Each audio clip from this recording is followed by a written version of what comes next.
Hi everyone, and thank you for joining us in our 2024 Government Contracting Summer Shorts Complimentary Webinar Series. First, a bit about Jennifer Schaus and Associates. We are based in downtown Washington, D.C. with a focus on advising established federal contractors.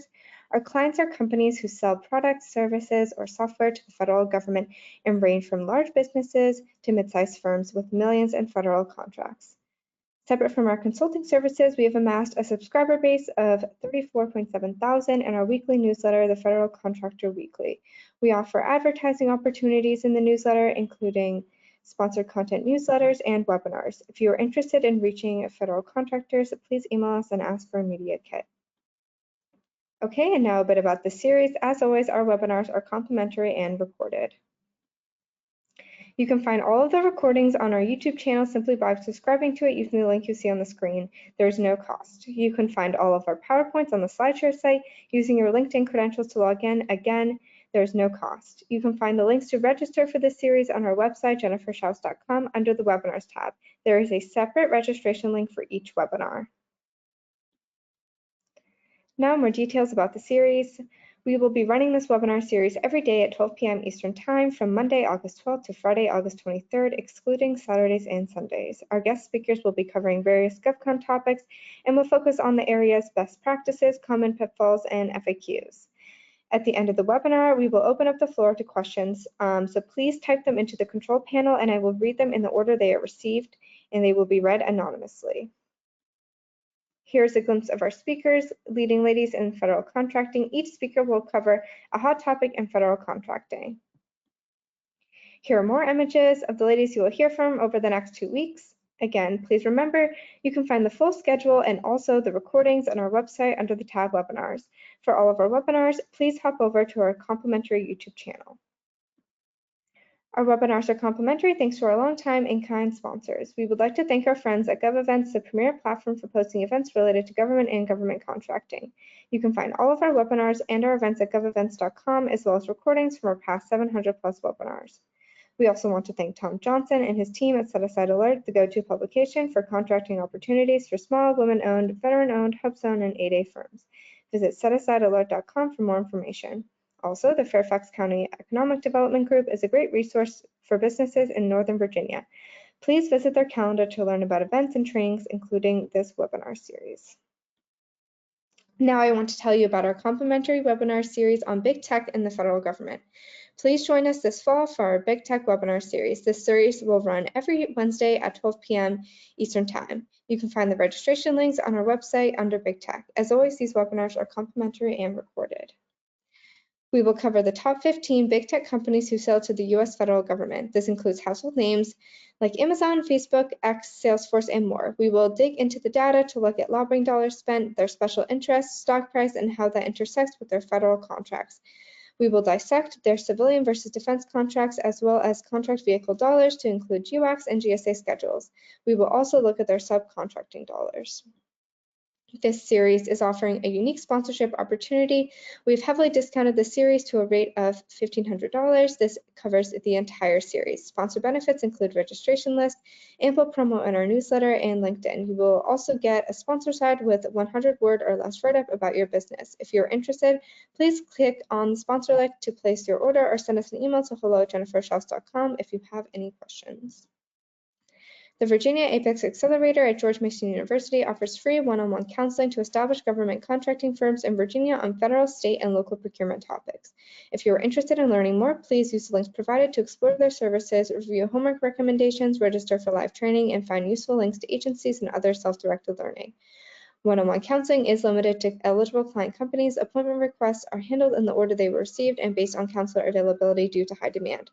Online resources and group trainings are free with no restriction on business location. And now let's meet today's speaker. Please welcome Teresa Moon from Parabolis to the webinar. She will be covering the topic of contract finance today. Teresa, we're so excited to hear your presentation. I will put myself on mute and turn the floor over to you. Please let me know when you want to move on to the next slide. Thank you so very much, Emma. I want to, especially thank you for all of your help in preparation for this series. Thank you to Jennifer Schaus and her group This has been an amazing process, and I'm really proud to be a part of this series. So thank you for the introduction and allowing me to be here today. Thank you all for taking time during lunch to join me. I promise to make it worth your while and entertaining, to say the least. Nothing if I'm not at least the slightest bit entertaining. But again, I'm Teresa Moon. I'm Director of Business Development and Marketing for Parabolis. We're a veteran-owned and operated business established in 2013 with the intent pretty much to fill the gap between where traditional lending, which is your bank, leaves off, and the other side of the spectrum, which is all of the other alternative lending options. Our mission really is to service you in becoming the best business owner that you possibly can be, running a successful business, utilizing our consultative approach to assist you with all of your needs in the federal marketplace. We have a client advisor-led team approach to uncover your financial story and help you create the funding strategy to get you through each stage of growth without impeding your potential or your vision for the success of your business. Our lines of credit are specifically designed for your unique needs as a government contractor, and our company-wide expertise is second to none in the understanding of the procurement process and doing business with the federal government. And that really allows us to help you grow, help you sustain the financial outcome that you desire, while also advising on all of the resources and other services that can support your entire organization. So I'm excited to jump in today. I know sometimes this topic itself is a little intimidating, so I'd like to get rolling on it, and we'll see how we can deep dive into it and make it less intimidating and more understandable for everyone. Next slide, please. So contract finance, not a sexy title, but we're gonna make it cool today. We're gonna talk about it in terms that make sense for where you are and kind of dissect from different areas that can be applied across the board no matter where you are in your GovCon journey. Next slide. Okay, so let's deep dive into some best practices. And these are not really things that you probably haven't heard before, but I'll break it down in a way that makes sense in terms of the context of this discussion today. So the first one, get a GovCon CPA on day one. The reason that I started off with this, and this is not where our expertise lies, it's from not only the experiences of the business owners that I work for myself at Parabolis, but the stories that I hear from our clients and from the people that I meet on a day-to-day basis when I'm out in the work in the circuit, as I like to call it, going to conferences that support organizations that you all are showing up to every day. And this is sometimes one of the biggest things that I see that benefits the growth of a company is if they recognize first day that they need someone assisting them with not only their day-to-day bookkeeping operation, but the ability to generate accurate and in-depth financial reporting. It's super important for this purpose for you to obtain any type of funding that you have accurate bookkeeping and accurate financial reporting. And I think this is something that's commonly overlooked because we try to bootstrap it for so long and find ways as a business owner that we can do things ourselves. So we purchase inexpensive accounting software that we can download on our computers and handle things on our own. We potentially are working our businesses as a sole proprietor and no other employees. So we're not worried about the payroll nuances that sometimes, provide an extra layer of difficulty as it pertains to accounting for your business. And so you neglect this side of your business, but then lo and behold, you're great at business development and you go out and you win a contract. And the first thing that you think of is, I need to hire new employees, or I need to purchase some equipment, or I need some other I need funds to acquire other operating expenses, and you don't have anything in place. And the first thing any lender of any type is going to ask you for is financial reporting. And so if you would have just invested in this partnership on day one, you pay limitedly for a fractional CPA or a bookkeeper who looks over things for you monthly or even quarterly if you don't have a lot to go through.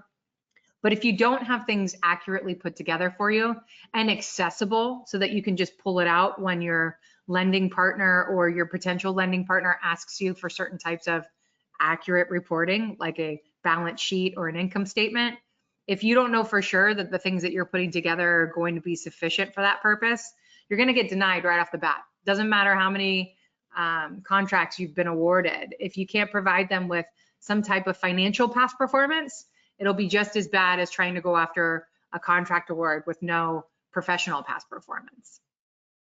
Next slide, please. Incorporate your funding strategy early on in your BD planning. The reason I bring this in as strategy number 2 or best practice number 2 has a lot to do with my own personal background in government contracting. So not to make any of this about me, I started my career leading business development teams for small government contractors. And in that time period, I heard the common story of what most of you probably say to your teams, or if you're in business development, you're probably hearing from your leadership teams is, these are our NAICS codes, take them and go out and win us as much as you can, as fast as you can. And in the very beginning, I was working out of an environment that I was very entrenched in, had a very large network, and I was able to execute very quickly on that request. So I came back to my leadership with the awards that we had intended to go after, and plus some that we hadn't even talked about based off of some of the relationships that I had in the community. And instead of being patted on the back and rewarded in terms of accolades for the hard work and the achievements that I had brought back to the table, the blood drained from their face. Because what I realized really quickly is that in order for them to be as effective as possible on those contract awards, they were going to need to hire some people and get some other things in order in terms of operating expenses, and they had no plan in place of where they were going to get that money to do so. And anyone who's tried for the very first time with their business to go and find funding knows, especially in the economic terrain we find ourselves in today, it doesn't turn over very quickly, because your knee-jerk reaction is to go to your bank first. And it isn't as easy as some people think to obtain bank funding. And this isn't to knock the way that a bank works, but a bank has checks and balances in place to protect all of our money, not just the money for your business. And because of that, there are financial covenants and federal regulations that require banks to make you jump through some hula hoops that alternative lending might not. And so if you get denied based off of that and you try to run the alternative route, it really becomes really complicated for someone that has zero experience in it. And so why I encourage you to talk about your funding strategy early is so that you're not running around with your hair on fire after you win contract awards, trying to figure out how you're going to pay it. And the way that the mantra that I put in place for this is, if you win it, can you fund it? So you really need to think about that as a leadership team when you are encouraging and motivating your BD team to go out and win you those big contract awards that you've got your eyes set on. Make sure that your financial team and your accounting team are working together with the leadership team to develop a funding strategy that lines up with, in the event you win it, you have the money to fund it. Because your past performance is going to suffer if you don't have the money to hire the best possible people or utilize the best possible equipment or whatever it is that your proficiencies are. If you're not able to perform at the highest level, it is going to influence what the end result is. And so just doing something as simple as strategizing prior to your business development planning of what I need in order to perform in terms of dollars, and having someone within your accounting team do some cash flow projections for you of, if you win this, this is how much it's going to cost to execute. If you have that in place, you're not getting up in the middle of the night in cold sweats trying to figure out how you're going to pay so that you can perform at the highest level.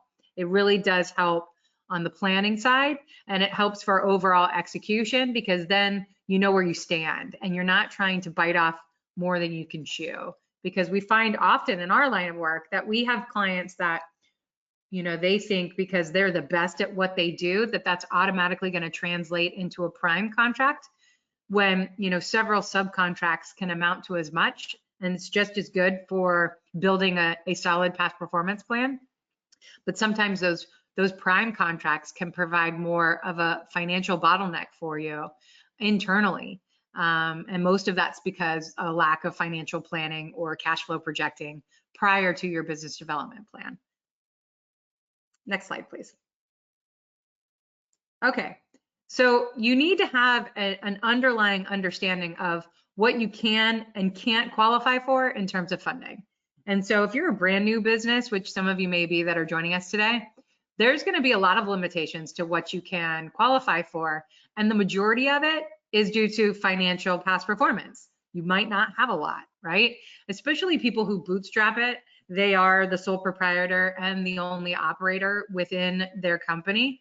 So they're not paying themselves any type of paycheck at this time. So they're really not generating a lot of financial past performance with regard to reporting, right?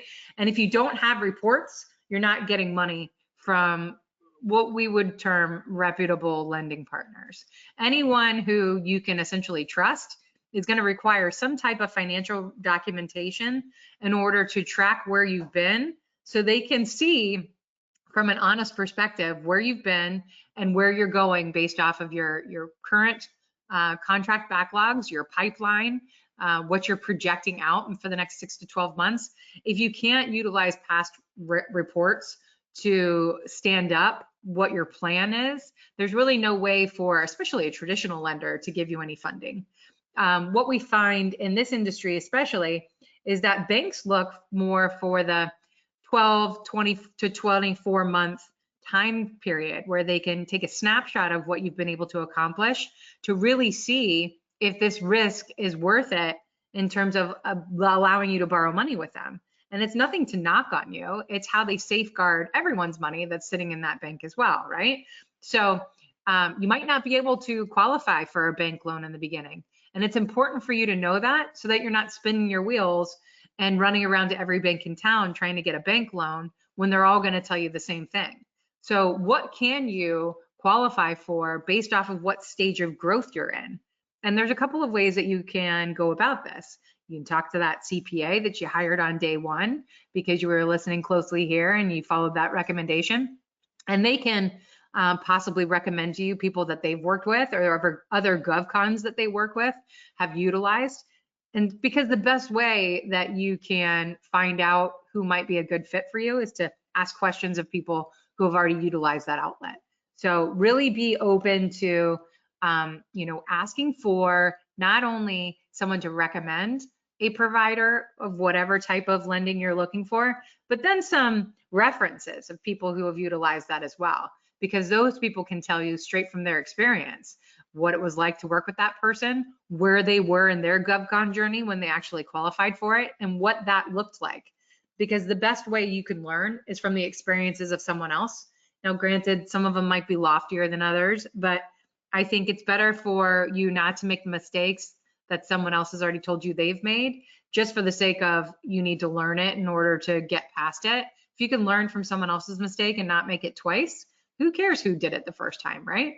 And so definitely understanding, at least on a basic level, what you can qualify for. These are things that your accounting team, your bookkeeper, even in some circumstances, or fractional CFO is also a good idea to bring into your team to advise you on going forward. And these people can advise you on where you qualify based off of your annual revenue, based off of what you're generating currently through your contract awards, maybe also based off of what you're generating in the private sector as well. Those are all cases that come to play when you're looking for how you're going to qualify for bank lending. And so it is the most difficult in the beginning. I would say from day one through year two, very difficult to find people who can, especially if you're seeing exponential growth, which is very possible in government contracting because it's, a lot of who you know. That's the most difficult time to really find a lot of lenders that are able to lend to you at that point, but there definitely are options available. When you move into the 2 to 5 year range, it does open up a little bit more, but it tends to be a bit restrictive.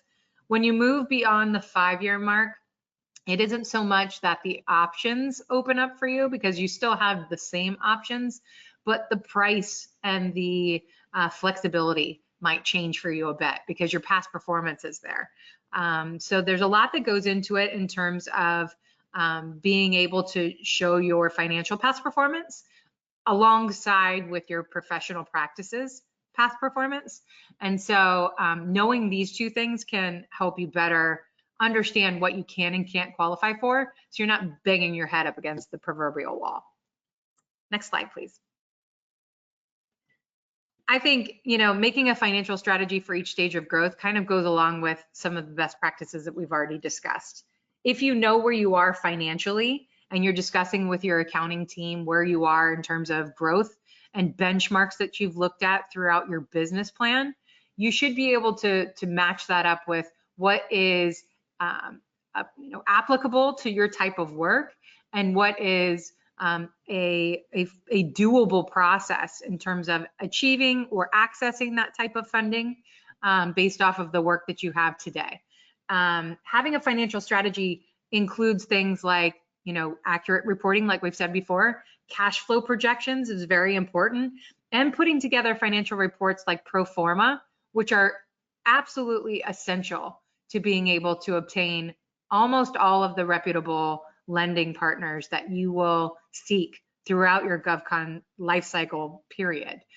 So if you don't know what a pro forma is, don't Google it, because if you don't even know that it exists, you probably won't be able to put an accurate one together by yourself.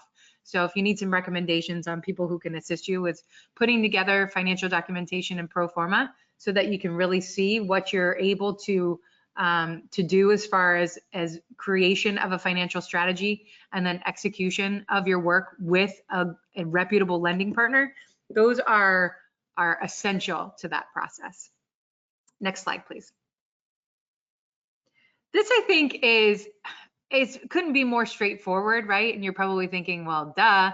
But I think lending, funding, financial advice, it is an F word, right? And so we tend to put it in taboo, like we do things like, I don't want to talk about my money any more than I want to talk about, religion or politics or all of those other taboo subjects that we are within our society kind of programmed to stay away from in common areas, right?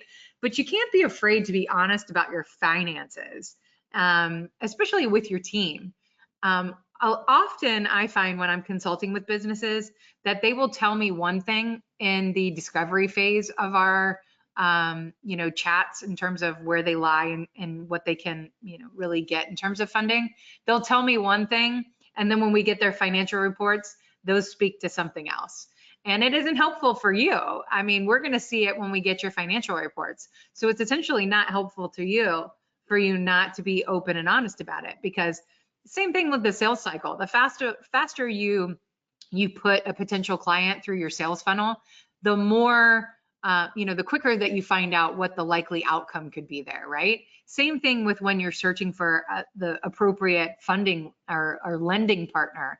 The sooner you give them what you know to be true about your financial status, the faster you know whether or not they're going to be a partner for you. And so being honest about it includes not only getting someone who can put it together for you appropriately, but not misrepresenting it when you're talking about it. Because it's better to be honest and say, you know what, we've had some trouble, through COVID. The story that we've heard from countless businesses is that COVID wasn't good to many of us, right? And so that provided a deficit to your profit throughout your business life cycle, right? Be honest about something like that. So 2020 and 2021 were tough years for you, but 2022, you started building back out. 2023, you did pretty well. And the projection to end 2024 is looking bright for you, right? Be honest about it, even if it's in generalized terms, because then you can utilize that to ask questions. If I did poorly 2 years ago, is that going to affect my ability to obtain funding from you today? Find out from them if they're going to have to say no, right? If you go to your bank and your bank says no, say thanks, but can you refer me to an alternative lending partner that your bank recommends to your other government contracting companies that you work with that also can't qualify for the lines of credit like we haven't? And also, would you mind referring me to a client who's utilized that particular recommendation of yours so that I can get their experience with that company? If they're recommending them, they definitely should feel confident enough that who they've recommended to them in the past would be able to tell you from their experience, a good experience, or they should stop recommending those. So I think it has to be honest on all levels, of course, but I think we have to be a little bit vulnerable and say, you know what, I'm not an expert about lending options, and I'm especially not an expert of what's available to me outside of banking. So can you help me? What was your experience?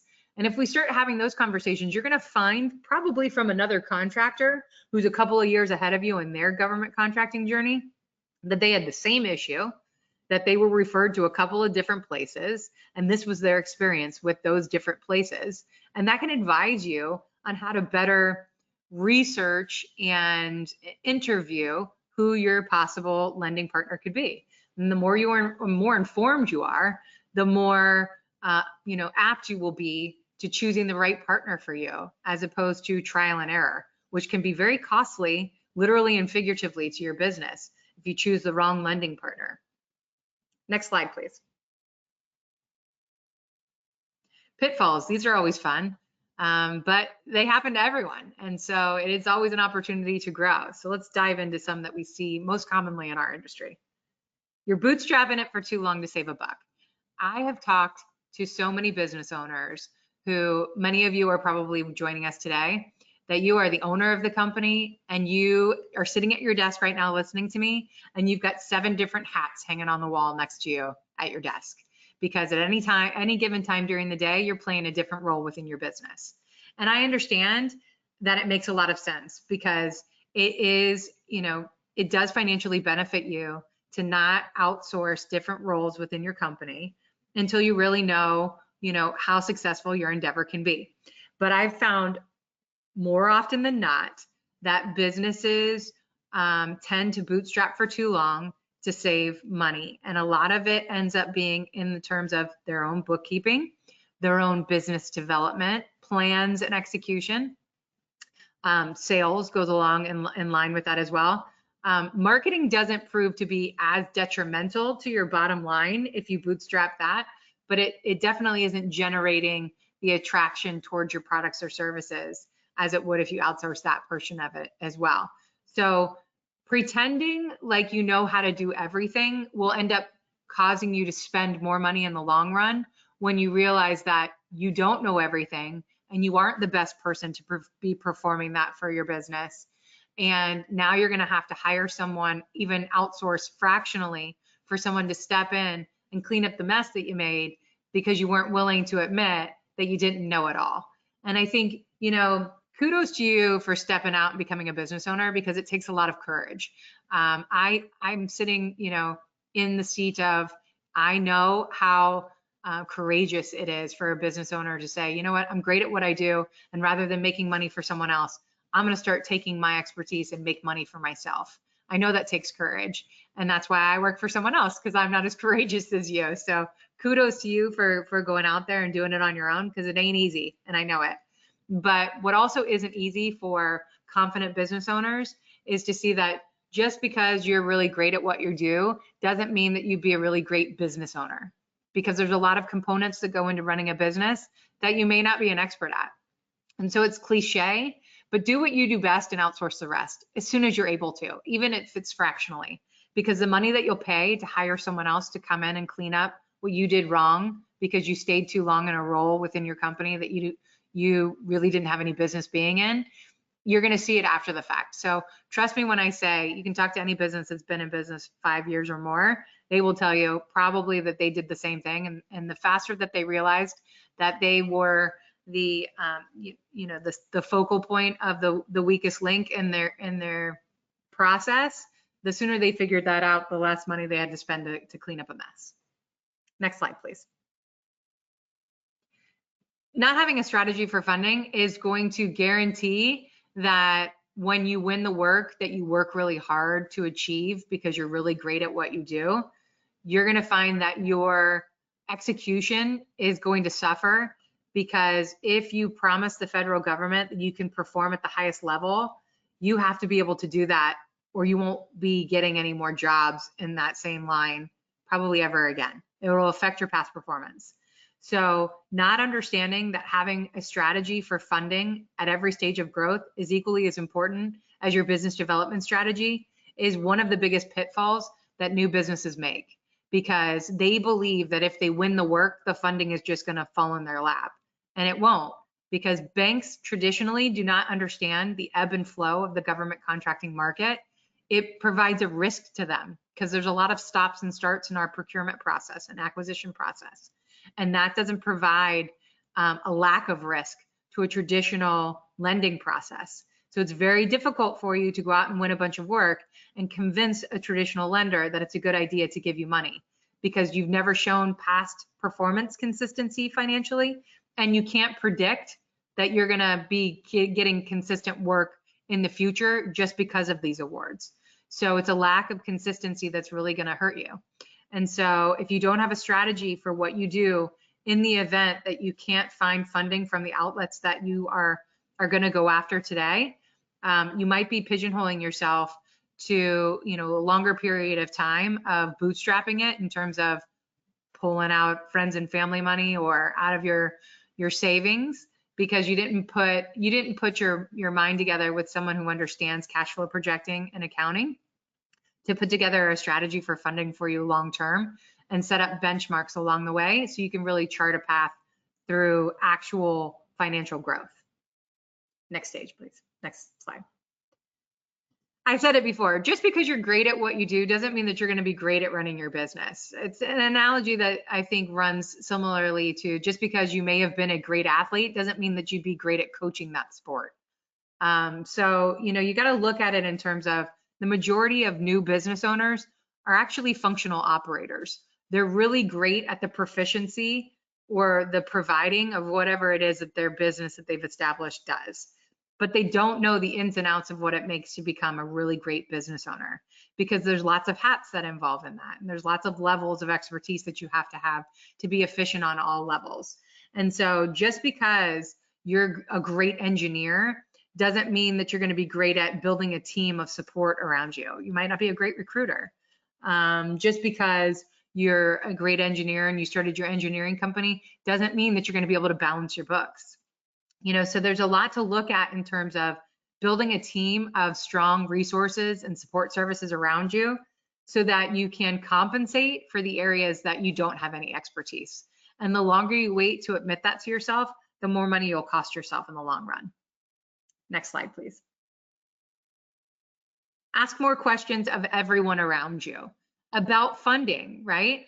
The people who are a couple of years ahead of you in the government contracting practice within your own industry are great resources, because they can let you know what they did when they were in your shoes, and they can, talk you through what are options that are available to you based off of their experience. Also, ask more questions of the support services and the resources around you as well. The bank isn't going to charge you to schedule an appointment with them to talk to you about why they aren't going to give you a line of credit right now. If they reject you at the bank, sit there and ask them why and take notes so that you know all of the things that are needed to qualify for that line of credit with your bank. It is still the case today, even with raised rates nationally, that the bank capital is your cheapest form of capital. And cash is king in business, right? Business operations, you're looking for the least expensive access to capital to infuse into your business. And the bank is still representative of that. However, the requirements are very high. And so ask your bank every single detail that you can and have them walk you through what they are going to need to see in order for them to say yes to you the next time. And then you're not going to be spinning your wheels every 6 months and going in and they're saying no. You can really build a plan based off of the questions that you asked from the beginning. And same goes for your alternative lending partners. If they're not a long-term solution, ask them how their solution can work best for you today and what their plan is to help you achieve essentially graduating from their program and going to your bank. So ask questions at all levels. Most of the support services within the lending industry will actually admire the fact that you're opening it up for them to talk about what their expertise is, because nobody wants to have a conversation that they know the ultimate end of it is going to be no. The answer is no, But if they can have it with you one time and give you all the information that you need so that you can leave there and go and find something that actually does fit for you, I think that they're going to be pretty conducive to that type of conversation. So be open to asking questions and being vulnerable about it. It doesn't mean that you aren't a profitable business. It doesn't mean that you're not smart and you don't understand financial reporting. It means you're giving someone else credit for the expertise that they have. So if you expect that same in return, I would project that in those conversations because, as we all know, karma comes back around. Next slide, please. Don't be afraid of no, especially when it comes to lending, because with every no that you get, you're gonna know or understand more, okay? So this slide particularly hits home to me because of a story that our CEO at Parabolis had told me several years ago when I started with the company. He's a former federal contracting executive, owned his own business, and he tells a story about how he went to 12 different banks and was rejected for lending. First of all, I didn't even know that there was 12 different banks to go to in the Virginia area. And so, I was shocked by that one, alone. However, the fact that he kept going to different places and getting the same result kind of shows exactly where you are in those initial stages of growth in the beginning of your business, right? You're hoping, you're on a whim trying to go out and find someone, convince someone that your business is going to be profitable and that they should invest in you. And you keep running up against the same answer and it's no. Start asking them why they said no, just like we talked about in the last slide. Why no? And then for the next time, more of what you need to be armed with so that they say yes. Turning those no's into yeses requires more knowledge. And that knowledge is going to be obtained to find out, really uncover why. Why'd they say no? What do you need in order for them to say yes?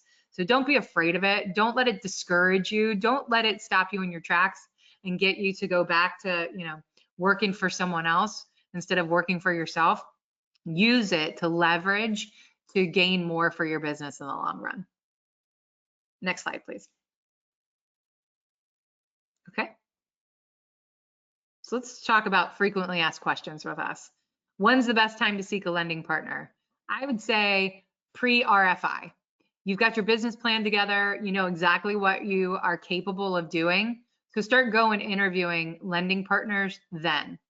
Go to your bank first. Always start at your bank. You've got an operating account somewhere because you have to. You get a contract award, you've got to give the prime or the government agency your account so they can pay you, right? So you got to have an operating account. So you got to have a bank. Go to your bank right away and say exactly what we've talked about in slides prior to this. What do you need to see from me in order to qualify for bank loans? Because I want to start something with you as soon as possible. So ask them. As soon as you know that you've got your eyes set on awards, pre-RFI, pre-RFP, absolutely go and talk because your bank might say no to you. And that's when you can start asking them, who would they refer you to? And in terms of an alternative lender that can assist you through your first several contract awards, because it might take a little time. But definitely beforehand. If someone's not willing to take the time with you before you're ready or before you're able to qualify for what they can provide to you, are they really going to be the best partner for you? Because the only time that they're willing to talk to you is when you actually can do something for them, which is by becoming a client of theirs. Sounds like a one-way relationship. So if that's the type of bank you're dealing with, they're probably not the best bank for you. So it might be a good idea for you to be asking other people, what's a GovCon bank that actually understands that it's going to take you a little while to build your financial past performance to become, what they need to see in terms of lending. So talk to them early and find out ahead of time so that you're not, just discouraged because of the no's that we talked about before as well. Early is always better, early and often, because things change. Next slide, please. Typical process to set up a line of credit differs based off of the provider. So at a bank, you're going to be looking at 6 to 12 weeks if you can actually qualify. And the reason that I say that is because you're going to go into your bank and you most likely on your first sitting with your bank are not going to have all the financial reports ready for them that you didn't know that you needed because you've never done this before. So you're going to go into your bank's going to ask you a series of questions, and they're going to say, sounds like this might be a good use of, bank lending. And so you're going to need this, this, and this, which is usually basic reporting. So we're talking about balance sheets, income statements broken out by month for the year that we're currently in, your financial statements from the year, maybe 2 years prior. And then also they're going to be looking at your current AR aging reports, your accounts receivable. Those are key in traditional lending. They want to see how much money you've got coming in every single month. And that's usually the determinant. The consistency of the AR and the amount of the AR is going to be the determinant of where and how much they can lend to you. And so that once they have all that information, then they move it internally, because that banker that you're talking to is not leading that charge. They're recommending it into the underwriting process.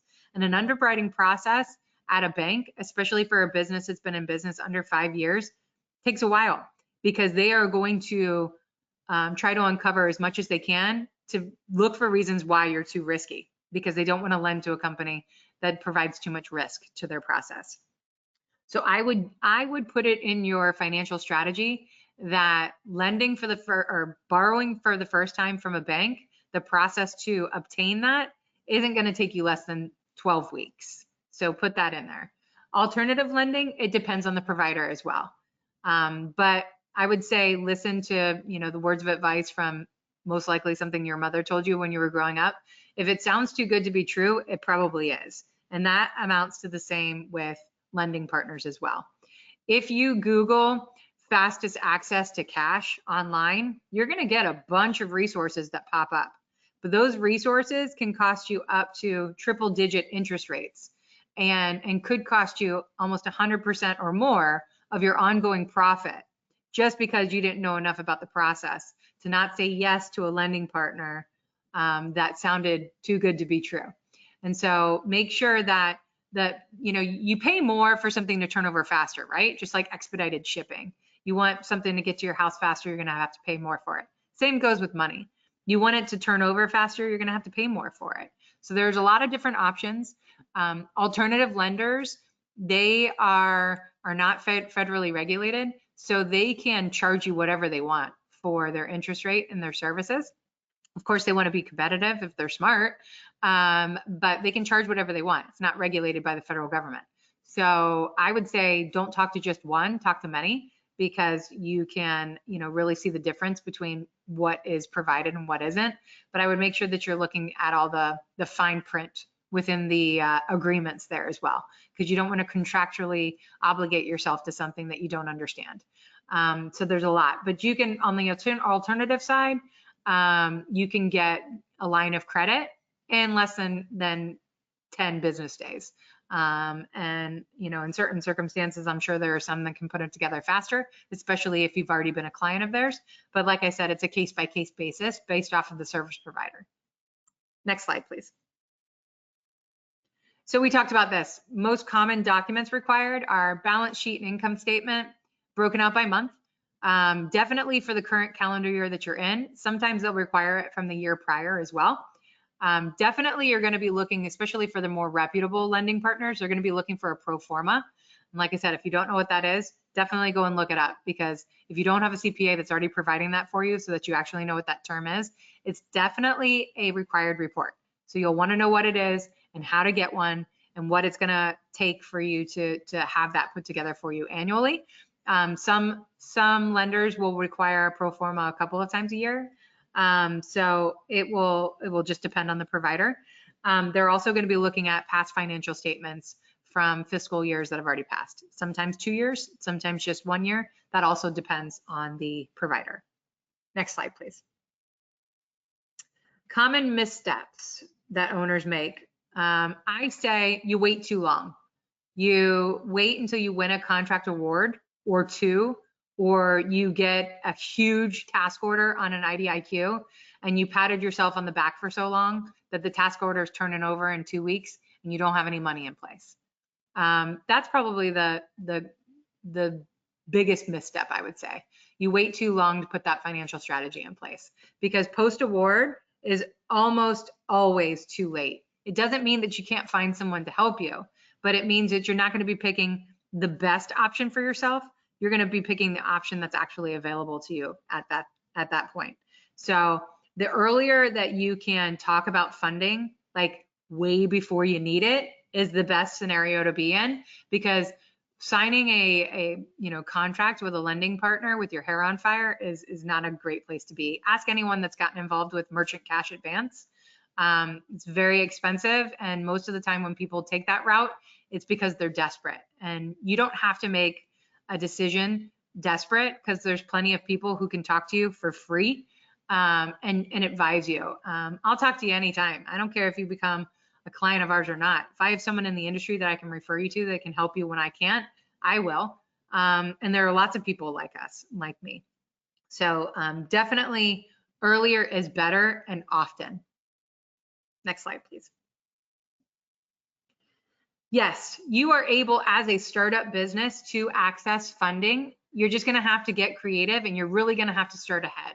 You're going to have to start putting together financial reporting from day one.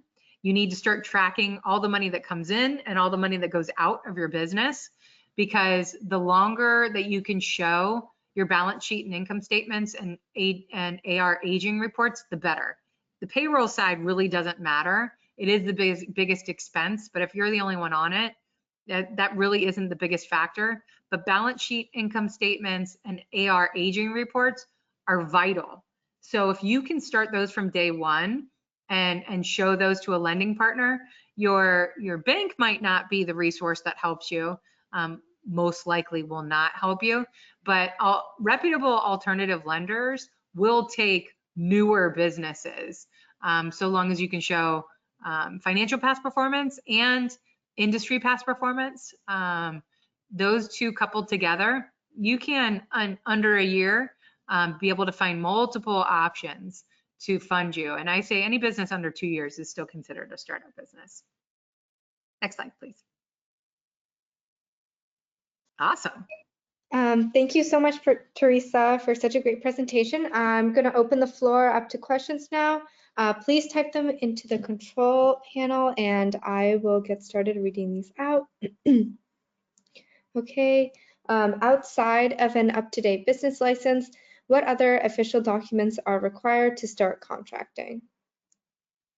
To start contracting, I mean, you know, as far as putting your business strategy together, if you've got questions about that, I say call or email your local Apex, Virginia Apex that we talked about at the beginning of this, or your SBDA or SBDC, apologize, are great resources for building all of the documentation required to obtain or go after contract awards. You know, you're gonna have to register in SAM, put a capability statement together, all of that type of stuff. Those are wonderful resources and free resources that can help you with all of that type of stuff. Okay, great. I'll leave this open for a few more seconds if anybody has any other questions they want to type in. I know this is always one of those scenarios where nobody wants to be the first to ask a question about funding. So feel free, I know they showed a slide with my contact information at the beginning. Feel free to email me or connect with me on LinkedIn anytime. I'm happy to answer questions. Thank you, Emma. Happy to answer questions anytime if you are so inclined. Yep. Thank you so much, Teresa. And just as a friendly reminder, our Big Tech in Federal Contracting webinar series kicks off this fall, 15 webinars, 15 Wednesdays. All webinars are free to attend. So please take advantage of our heavily discounted sponsor rates to get in front of federal contractors, obtain registration list, and share a consistent message over the course of 15 webinars. Thank you everyone for attending. You can catch today's replay on YouTube, and if you're currently watching the YouTube video, please leave us a comment or like the video and subscribe to our channel. We'd love to hear from you. That's all for today. Thank you so much, Teresa, and thank you for everyone for hopping on. Thank you. Have a great day.